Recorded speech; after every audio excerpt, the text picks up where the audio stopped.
Dear students, एक example करते हैं। ये एग्जांपल लेमेज थ्योरम के बारे में। Three coplanar forces P Newton, Q Newton and 12 Newton are acting on a particle and are in equilibrium as shown in the figure. P Newton force, Q Newton force और 12 Newton force ये act कर रही है। Find the magnitudes of the forces P and Q. तो ये P Newton force हमने find out करनी है, Q Newton force find out करनी है, इनकी मैग्नीट्यूड। और P और Q के बिटवीन एंगल 150 डिग्री है। 12 न्यूटन और P न्यूटन के फोर्स के बिटवीन एंगल 90 डिग्री है और ये एंगल गिवन नहीं है, ये हम फाइंड आउट करेंगे। तो स्टार्ट करते हैं। ये थ्री फोर्सेस हैं, एक और फिगर बना ली हमने और ये सपोज ये एंगल हमने सपोज किया एंगल अल्फा। हमें पता है कि सारे एंगल्स का हम अराउंड द सर्कल ये 360 डिग्री होता है। ये एंगल 90 डिग्री है, ये 150 डिग्री है, ये एंगल हमने सपोज कर लिया अल्फा। तो अल्फा फाइंड आउट करते हैं। Alpha plus 90 degree plus 150 degree equal to 360 degrees. तो ये alpha plus 240 degree equal to 360 degree आ जाएगी और ये इक्वल हो गया 360 माइनस 240 दैट इज 120 डिग्रीज। तो ये अल्फा की वैल्यू होगी। तो हमारे पास सारे एंगल्स कंप्लीट होगी। अब हम लेबनीज़ थ्योरम अप्लाई करते हैं। लेबनीज़ थ्योरम कहता है कि फोर्सेस और उनके ऑपोजिट एंगल का साइन, इनकी रेशियो इक्वल होती है, ये आपस में प्रोपोर्शनल होते हैं। दैट इज P और साइन 150 क्योंकि इनफैक्ट 120 अल्फा की वैल्यू हमने 120 फाइंड आउट कर ली इक्वल टू Q और sine of 90 degrees equal to 12 over sine of 150 degrees. तो इनमें से हम टू रेशियोज लेते हैं। पहले P over sine of 120 equal to 12 over sine of 150, ये ले लेते हैं 12 ओवर साइन ऑफ 150। इसको सॉल्व करते हैं तो P equal to sine 120 right पे चला जाएगा और ये न्यूमरेटर में आ जाएगा into 12 over sine of 150 sine of 150 degree. ये सारा हम सॉल्व करें तो P की वैल्यू हमारे पास आ जाएगी 20.8 न्यूटन 20.8 न्यूटन। इसी तरह Q फोर्स के लिए हम ये लास्ट टू सेकंड और थर्ड रेशियोज लेते हैं, ये दोनों फ्रैक्शंस लेते हैं। तो Q over sine of 90 degrees equal है 12 ओवर साइन ऑफ 150 डिग्रीज। तो यहाँ पे हम Q को लैदा कर लेते हैं। मैथमेटिक्स में इसको कहते हैं कि Q को सब्जेक्ट बना लिया, किसी भी वेरिएबल को सेपरेट करें तो उसको सब्जेक्ट बनाना कहते हैं। तो ये आ जाएगा 12 sine of 90 degrees divided by ये साइन ऑफ 150 तो नीचे ही जाएगा साइन ऑफ 150 डिग्री। साइन 90 की वैल्यू 1 होती है और 150 की वैल्यू हाफ। तो ये सारा मल्टीप्लाई और डिवाइड करके ये आपके पास आ जाएगा। हम कह देंगे Q equal to 24 newton 12 divided by 0.5 24। तो ये P फोर्स और Q फोर्स जो हमें रिक्वायर्ड थी वो हमने फाइंड आउट कर ली। P फोर्स आई 20.8 न्यूटन और Q फोर्स आई 24 newton. Thank you.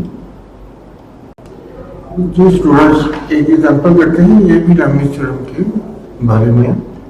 Three coplanar forces are acting at a point as shown in the figure.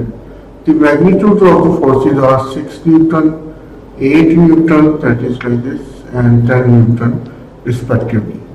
The angle between 6 Newton force and 8 Newton force is 90 degrees. 90 degree का angle है 6 Newton की force और 8 Newton की force के between. The forces are in equilibrium में। Find the other angles between the forces, यानी कि ये एंगल और ये एंगल फाइंड आउट करना। तो सपोज करते हैं कि ये एंगल अल्फा और ये एंगल बीटा, 3 कंकरेंट फोर्सेस हैं और इक्विलिब्रियम में, इसलिए यहाँ पे हम लेबनीज़ थ्योरम लगा सकते हैं। Remember, Leibniz theorem can only be applied if the 3 forces are concurrent. Concurrent means acting at a point and they are in equilibrium. और equilibrium में और concurrent forces होनी चाहिए। तो Leibniz theorem अप्लाई करते हैं। पिछली एग्जाम्पल्स में हमने पढ़ा था कि force over sine of angle, अच्छा इनको रिवर्स भी कर सकते हैं, that is sine angle over force भी ले सकते हैं। तो क्योंकि हमने यहाँ पे एंगल्स फाइंड आउट करते हैं तो इनको न्यूमरेटर्स में रखते हैं। तो लेबनीज़ थ्योरम लगाते हैं sine of alpha over 8 is equal to sine of beta over 6 is equal to 10 over in fact sine of 90 over 10।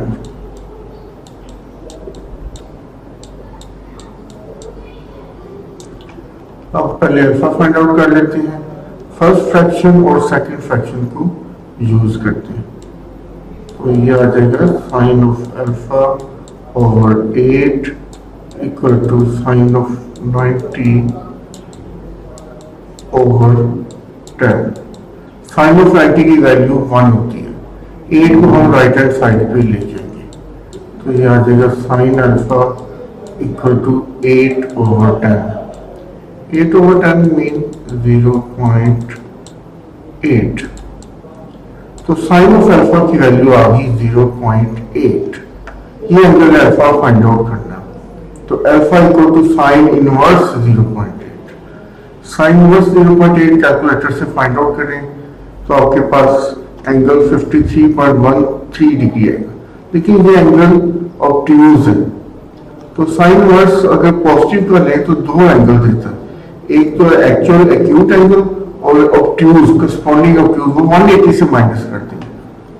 तो अब हमारा एंगल आ जाएगा alpha equal to 180 minus 53.13 degrees. 53.13 degrees ये कैलकुलेटर से आएगा और 180 से फिर हम माइनस कर देंगे क्योंकि हमें ये ऑब्ट्यूज एंगल चाहिए।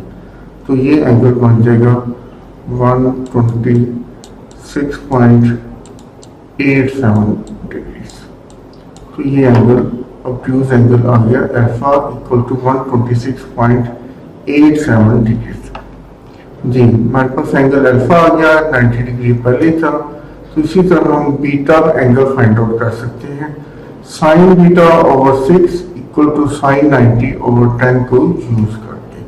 लेकिन एक और भी हमारे पास मेथड है, sum of angles in a circle around the point, ये 360 डिग्रीज होते हैं, ये पीछे एग्जांपल में भी हमने किया। तो अल्फा की वैल्यू भी है, 90 डिग्री भी है, बीटा हम फाइंड कर सकते हैं। तो मान लो यहाँ पे सिंपल लेबनीज़ थ्योरम रहने दें, लेबनीज़ थ्योरम पे हमने यहाँ पे अप्लाई कर लिया, तो इधर हम इस मेथड से कर लेते हैं। तो beta plus alpha plus 90 degree equal to 360 degrees. तो बीटा प्लस अल्फा की वैल्यू यहाँ पे अप्लाई कर लेते हैं, 87 degrees plus 90 degrees equal to 360 degree, beta plus 126